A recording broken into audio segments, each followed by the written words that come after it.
Oke, halo Sobat Potpet, kembali lagi di Potpet Podcast Patria. Dan kali ini Potpet sedang di take over oleh DPC Patria Cirebon yang adalah bagian dari DPD Patria Jawa Barat. Oke. Dan kali ini kita akan membahas yang namanya mental health, tapi tetap dalam pembahasan Buddhis gitu ya. Oke, langsung aja kita kenalan dulu sama narasumber kita. Silahkan untuk memperkenalkan diri. Saya dengan Sandi sebagai aktivis Wihara Dewi Welas Asih Cirebon. Ya, saya Richard, penasehat dari Patria Cirebon, juga pengurus di Wihara Dewi Welas Asih Cirebon. Oke, jadi kali ini kita punya dua narasumber, yaitu ada Ko Richard dan Ko Sandy. Ko Richard ini juga adalah, kalau di Cirebon tuh ibaratnya kayak induk ayamnya kita gitu ya. Ko Richard ini juga penasihat kita di Cirebon gitu, dan juga beliau adalah pelopor berdirinya DPC Patria Cirebon dan DPD Patria Jawa Barat ya Ko ya. Dari tahun 2000 awal gitu ya. Oh kayaknya saya masih PAUD kali ya, masih TK itu kayaknya. Tapi Ko Richard sudah aktif dalam membimbing organisasi. Dan Ko Sandy di sini adalah anxiety survivor atau penyintas gangguan kecemasan ya Ko ya.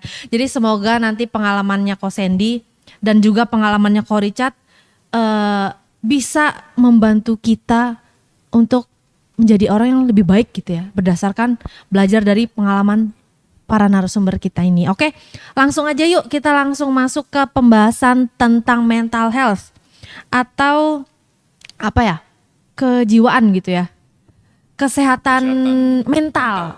Oke, kesehatan mental. Oke, saya mau tanya dulu nih, bagi Ko Richard dan Ko Sandy, mental health atau kesehatan mental itu bagi Ko Richard dan bagi Ko Sandy itu apa sih gitu? Silakan.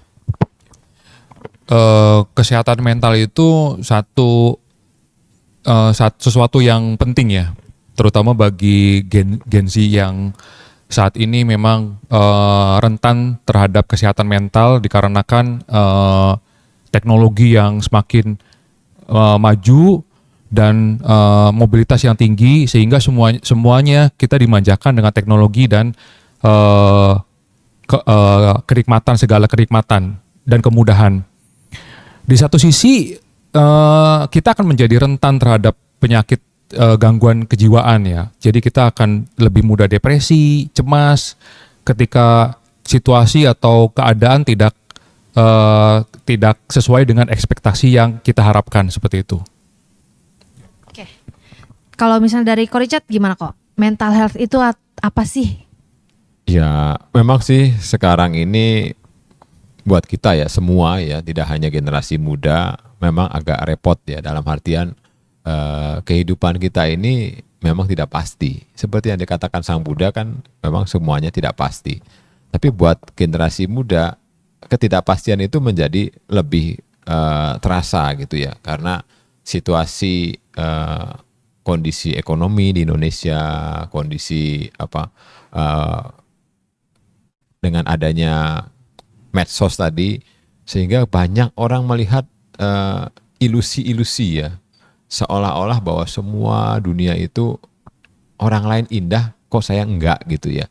Jadi merasa ada perasaan-perasaan insecure, perasaan-perasaan kok saya kok kalah dibanding orang lain, sehingga ini yang menimbulkan pelan-pelan penyakit bahwa oh saya ini kok enggak bahagia ya hidupnya gitu ya. Padahal sebetulnya ya balik lagi bahwa semua itu bagaimana kita bisa menghadapi realitas kehidupan ya. Yang pasti realitas itu kadang-kadang tidak sesuai dengan ekspektasi. Tengah-tengahnya lah, ada trade off lah antara ekspektasi dan realita, itu bisa match, bisa ketemu lah, disitulah kita harus bisa menerima kondisi apa adanya gitu. Oke, baik. Jadi itu tadi menurut Ko Richard dan Ko Sandy mengenai kesehatan mental itu seperti apa gitu. Dan saya udah mau bergeser nih ke zaman sekarang gitu ya. Kalau misalnya zaman sekarang mungkin banyaknya milenial, banyaknya Gen Z itu bisa kadang ada yang bilang itu generasi strawberry, yaitu generasi yang rapuh gitu. Mungkin juga karena apa ya, tekanan dari sosial gitu. Sedang yang saya tahu di Korea itu ada namanya budaya pali-pali. Pokoknya apa itu harus serba cepat, harus serba praktis. Mungkin ini juga jadi suatu tekanan untuk kita-kita yang generasi masa kini gitu kan. Dan juga benar kata Ko Sandy tadi tentang teknologi yang sudah maju banget gitu. Jadi kita kalau misalnya ada masalah sedikit itu pasti kita nanya Google gitu ya, pasti ya. Kenapa telinga saya sakit? Waduh, ujung-ujungnya nih, oh gendang telinganya radang, pecah, ini segala macam gitu. Nah, begitu juga dengan mental health gitu. Kita kalau misalnya kenapa saya deg-degan, kita kan penasaran, kenapa saya deg-degan, saya tanya Mbak Google, oh ini adalah tanda-tanda anxiety loh. Sekarang langsung tiba-tiba saya jadi self-diagnose gitu ya, diagnosa mandiri gitu. Aduh saya kayaknya anxiety nih. Kalau misalnya untuk generasi yang sebelumnya, mungkin tidak terlalu membahas kesehatan mental gitu ya. Malah tidak ada pembahasan sama sekali. Yang sering dibahas itu yang sekarang, tapi terlalu sering dibahas jadinya self diagnose gitu. Itu kan juga kurang bagus ya. Nah, kalau misalnya menurut Ko Richard dan Ko Sandy gimana sih caranya biar kita jangan dikit-dikit anxiety gitu, jangan dikit-dikit aku sepertinya OCD gitu. Gimana caranya biar kita-kita ini juga enggak kebiasaan untuk mendiagnosa diri sendiri gitu. Silakan. Ya memang sekarang ini kan memang teknologi semakin canggih ya. Ditambah adanya AI, artificial intelligence, semua informasi kita bisa dapatkan dari AI. Kita googling, kita menggunakan AI, kita akan bisa mendapatkan jawaban. Jadi memang zaman sekarang itu ada orang itu memang mempunyai kecenderungan untuk self diagnosis. Jadi apa yang dirasakan kita nggak pergi ke dokter tapi kita cari di Google, kita googling, kita coba diagnosis sendiri. Nah ini sebenarnya sesuatu yang salah. Kita tidak bisa melihat Google atau mencari jawaban dari Google karena Google hanya sebagai informasi. Sedangkan diagnosa itu harus dilakukan oleh orang yang mempunyai kompetensi atau memang orang yang memiliki keahlian di bidangnya. Jadi kita memang harus yang pertama kita lakukan ketika kita mengalami gangguan kecemasan atau gangguan mental, kita harus berkonsultasi dengan psikolog atau psikiater untuk mendapatkan diagnosa apa yang terjadi, apa yang sebenarnya terjadi pada diri kita. Seperti itu. Kalau dari Ko Richard? Ya, jadi betul sekali tadi yang Pak dikatakan oleh Ko Sandy ya.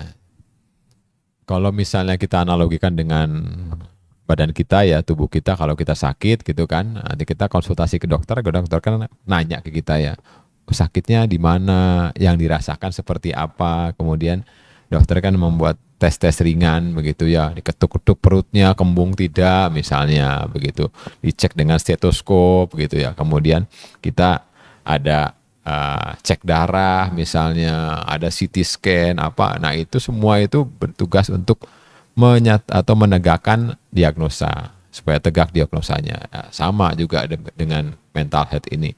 Ketika kita misalnya ada sesuatu ya parameter-parameternya ini hanya psikolog atau psikiater yang tahu begitu ya arahnya kemana. Walaupun memang sih sebetulnya setiap orang adalah unik. Artinya kita tidak bisa mengeneralisir obatnya pastinya seperti apa untuk satu orang dengan orang yang lain mungkin tidak akan sama. Nah, Mbah Google juga mungkin kesulitan di sana. Jadi nggak bisa Google ini kemudian mendiagnosa sesuatu tanpa parameter-parameter yang jelas dari si pasien. Jadi nggak bisa main secara singkat begitu tanpa ada parameternya gitu ya.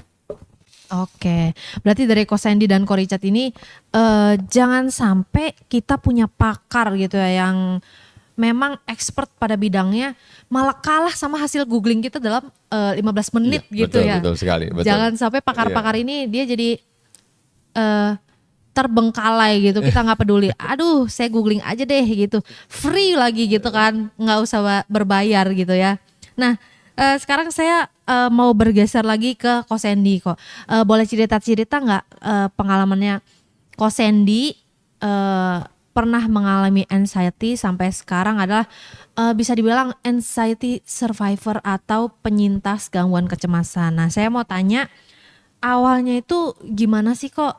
Dan juga di titik apa sih Kosendi sampai ngerasa sepertinya ini harus cek deh gitu. Sepertinya ini sudah sampai titik apa, sepertinya saya harus memeriksakan ke pakarnya gitu. Silakan Kosendi. Ya, sebenarnya saya dari kecil itu punya kecenderungan, saya memang memiliki kecenderungan itu mudah depresi. Jadi secara genetik mungkin ya dalam mungkin dari sudut pandang medis itu mungkin saya secara genetik saya punya kecenderungan depresi. Artinya saya nggak punya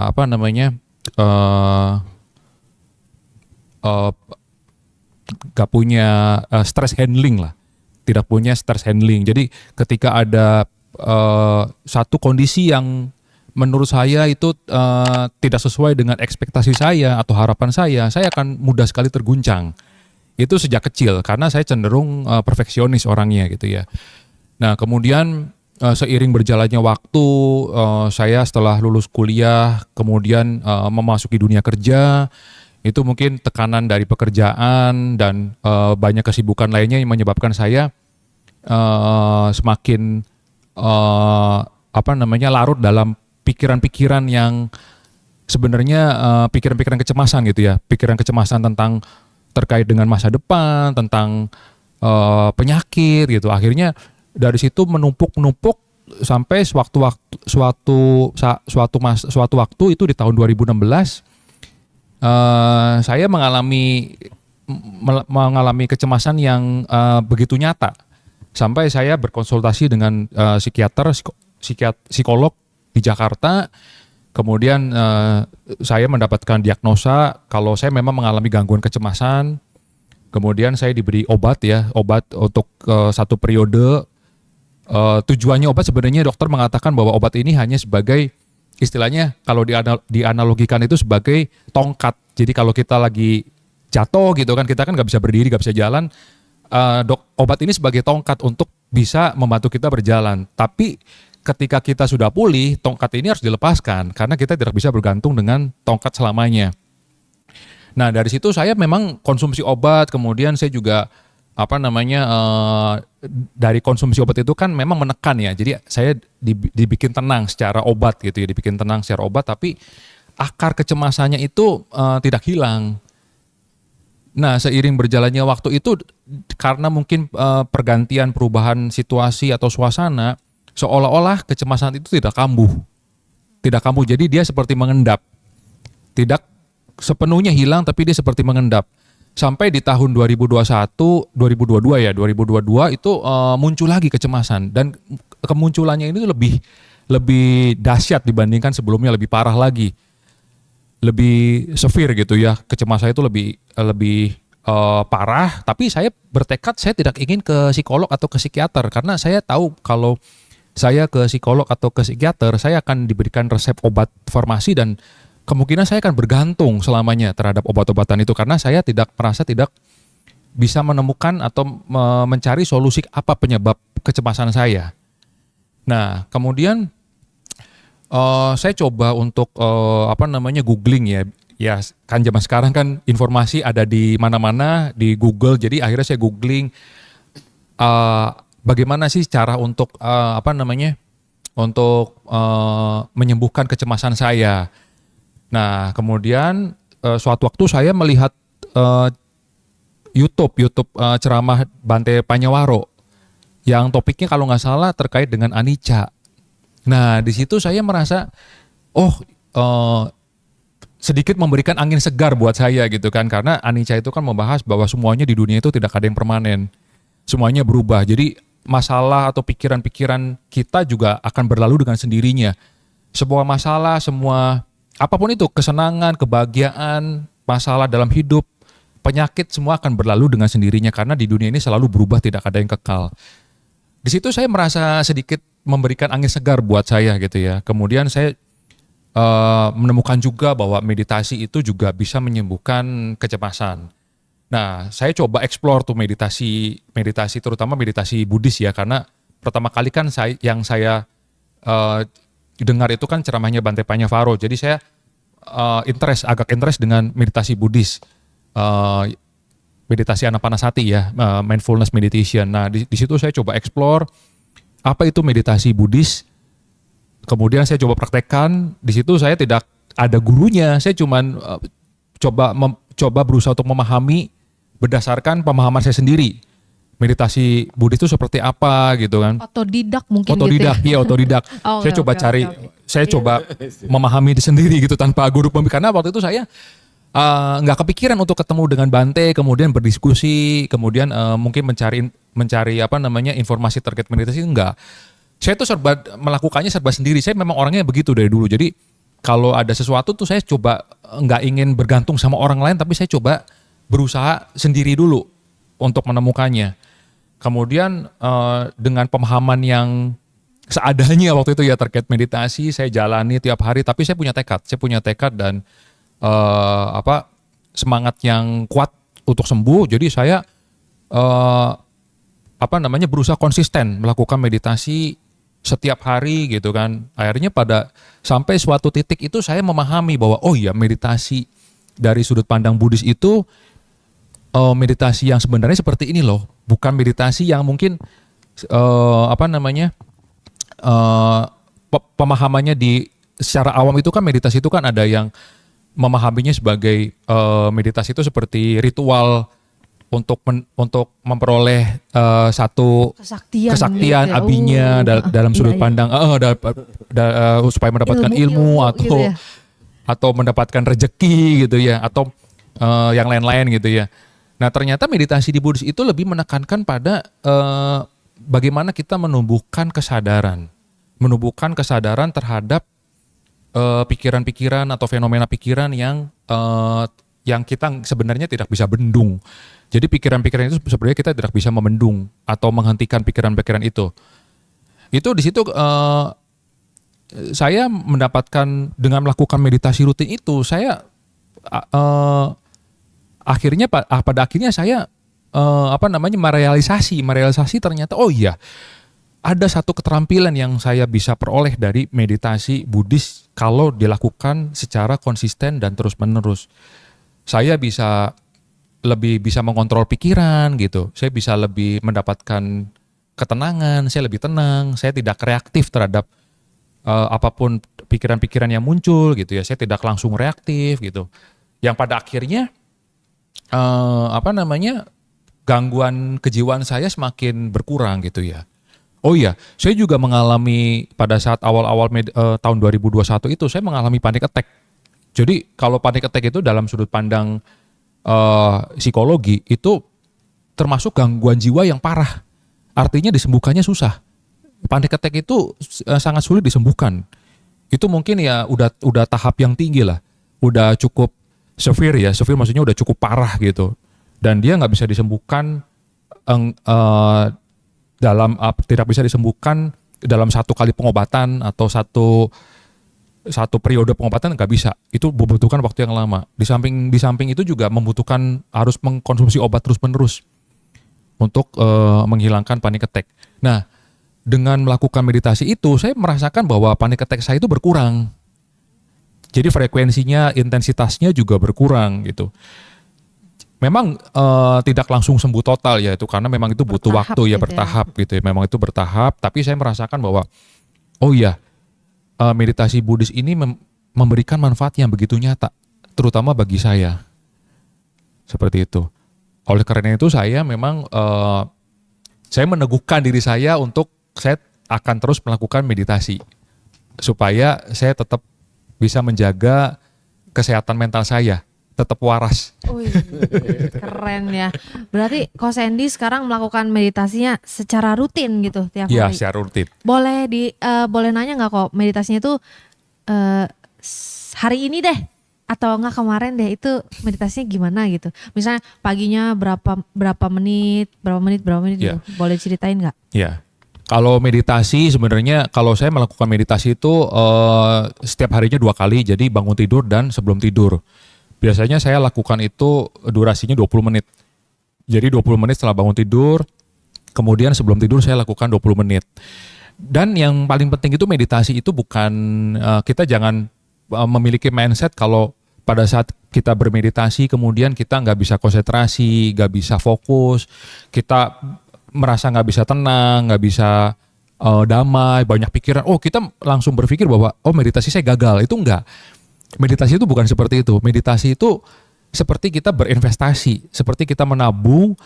Misalkan kita menabung 1.000 setiap hari sampai 2 tahun, 3 tahun, nah itu kan jumlahnya udah banyak. Dan pada saat 3 tahun mendatang kita membutuhkan investasi itu bisa digunakan. Seperti itu. Jadi kita memang harus mengubah mindset meditasi ya, yang mungkin sebagian besar orang itu beranggapan meditasi itu susah. Kalau misalkan nggak bisa konsentrasi, nggak bisa damai itu, wah saya gagal nih meditasi hari ini. Tapi sebenarnya itu nggak seperti itu. Bahkan ada satu guru meditasi yang cukup saya kagumi juga di Tibet ya, Mingyur Rinpoche itu mengatakan the best meditation is not meditation. Jadi justru meditasi yang terbaik itu nggak meditasi kita. Jadi cukup kita sadar aja, sadar apa yang terjadi di pikiran-pikiran kita, menyadari apa yang muncul di pikiran-pikiran kita. Cukup seperti itu aja. Nanti konsentrasi damai itu merupakan hasilnya. Jadi bukan esensi dari meditasi, tapi itu merupakan hasilnya. Ketika kita udah sering melakukan meditasi, kita konsisten, maka kita akan lebih bisa mendapatkan ketenangan, kedamaian, konsentrasi seperti itu. Tapi itu bukan esensinya. Esensinya adalah bagaimana kita mengkultivasi kesadaran supaya kita bisa hidup lebih bahagia. Seperti itu. Oke. Berarti Ko Sandy rutin meditasi setiap hari begitu ya. Berarti Ko Sandy ini ada aditananya dan wirianya, ada tekadnya dan ada semangatnya gitu Iya. ya Ko ya. Yang pertama mungkin sada dulu ya. Kita punya keyakinan sada yang kuat. Kita punya keyakinan atas pandangan yang benar. Kita yakin bahwa dhamma itu adalah jalan yang benar. Kemudian kita kembangkan wirya. Kita kembangkan aditana dan juga kanti. Kita juga harus sabar. Jadi kita nggak bisa langsung ada hasilnya gitu, bukan? Gitu ya. Iya, jadi sebenarnya meditasi itu tuh mencakup semua kualitas mental yang baik itu semuanya ada di meditasi. Makanya meditasi ini sebenarnya sangat disarankan bagi Gen Z ya, terutama Gen Z supaya mereka mempunyai ketahanan mental yang kuat untuk menghadapi perkembangan teknologi dan perubahan zaman di masa mendatang. Oke. Berarti meditasi ini juga salah satu obat ya Ko ya. Betul. Bisa dikatakan begitu ya? Betul. Salah satu obat yang membantu Ko Sandy dalam menghadapi gangguan mentalnya gitu Iya. ya.